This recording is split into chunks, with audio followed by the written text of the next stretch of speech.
ने तो बुरी तरीके से फंसा दिया है अन्नू को। जी हाँ, जहाँ एक तरफ रघु को भेजकर वो साड़ी ही चुरवा ली जो अन्नू आर्या की माँ के लिए पेंट कर रही थी। जी हाँ दोस्तों, वहाँ पर अब बेचारी अन्नू तो टूट ही जाएगी। जैसे ही मीरा को पता चलता है कि अन्नू आर्या की माँ को गिफ्ट करने वाली है खुद पेंट की हुई साड़ी, तो वही वो रघु को भेजकर वो साड़ी को चुरवा लेती है। मगर ये सब कैसे होता है दोस्तों, हम आपको बताते हैं। जहाँ आपको देखने को मिलने वाला है कि भाई अन्नू तो आर्या का वही स्वेटर पहन रही होती है और आर्या को महसूस कर रही होती है जो अन्नू ने आर्या को बना के गिफ्ट किया था। तो वहीं दूसरी तरफ उतने में ही एंट्री होती है पुष्पा जी की, जहाँ पर बोलती है कि तू लड़कों वाला स्वेटर क्यों पहन रखा है तूने। तो वहीं अब सिमरन बचा लेती है और कहते कि वो मैंने दिवाली पे कुछ गिफ्ट नहीं किया था ना, तो ये गिफ्ट मैंने ही अन्नू को दिया था, मगर धोखे से लड़की वालों की जगह उन्होंने लड़का वाला स्वेटर भेज दिया।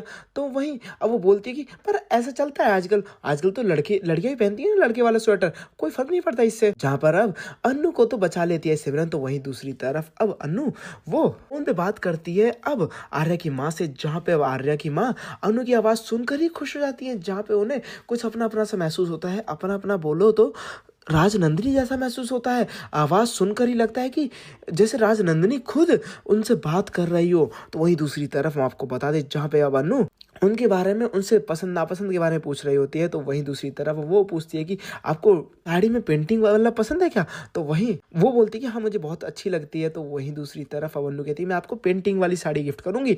तो वहीं दूसरी तरफ सिमरन को और भी कुछ जानना होता है ताकि वो जो पूरी बर्थडे पार्टी है वो आर्या की माँ के पसंद और नापसंद के हिसाब से तैयार हो। तो वहीं अब अन्नू इस बारे में जानना चाहती है। तो वहीं सिमरन बोलती है आर्या सर को फोन करके पूछ ले। तो वहीं अब अन्नू कहती है नहीं इन छोटी छोटी चीजों के लिए मैं फोन नहीं करूंगी। तो वहीं बोलती है कि कोई और तो होगा।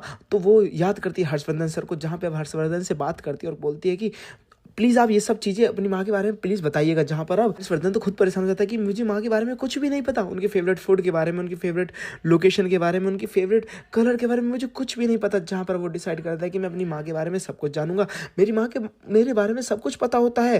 वहीं दूसरी तरफ अब खुद हर्षवर्धन जाएगा अपनी माँ के पास। तो वहीं ये सारी चीजें सुन रहा होता है झंडे और बोलता है कि अन्नू की तैयारी तो जोर शोर से चल रही है। तो वहीं दूसरी तरफ अब ये सारी बातें जाके बताने वाला है झंडे तो मीरा को, जहाँ पर झंडे बताता है मीरा को कि वो पसंद नापसंद के हिसाब से बर्थडे पार्टी की तैयारी कर रही है और वो कोई पेंटिंग भी करने वाली है साड़ी पे। तो वहीं अब मीरा अपना प्लान बनाती है ताकि वो अन्नू के प्लान को खराब कर सके। जहाँ एक तरफ आर्या अन्नू से बात करता है और कहता है कि क्या कर रही हो अन्नू। तो वहीं अब आर्या से अन्नू बोलती है कि मैं बहुत ज्यादा बिजी हूँ सर। हाँ आर्या बोलता है कि हाँ मुझे पता है कि तुम माँ के लिए साड़ी खुद पेंट कर रही हो। तो वहीं अब जैसे ही अब अन्नू उस साड़ी को सूखने के लिए टांग दी है, तो दूसरी तरफ ये बात अब मीरा को भी पता चल चुकी है कि साड़ी पेंट कर रही है अन्नू। तो वहीं अब रघु को भेजती है और उस साड़ी को वहां से चुरवा लेती है, जहाँ पे रघु उस साड़ी को चुरा के ले जाता है। तो दूसरी तरफ अब अन्नू वो आकर देखती है और बोलती है कि कहाँ गई साड़ी, मैंने यही तो टांगी थी। जहाँ पर अब अन्नू और सिमरन हर जगह साड़ी को ढूंढते हैं मगर वो साड़ी नहीं मिलती। हाँ मीरा तो खुश हो रही है साड़ी के गायब होने से। तो वहीं अब बेचारी अन्नू तो टूटी गई। वेल दोस्तों, आपको क्या लगता है, क्या अब अन्नू दूसरी साड़ी पेंट कर पाएगी आर्या की माँ के लिए और खुश कर पाएगी?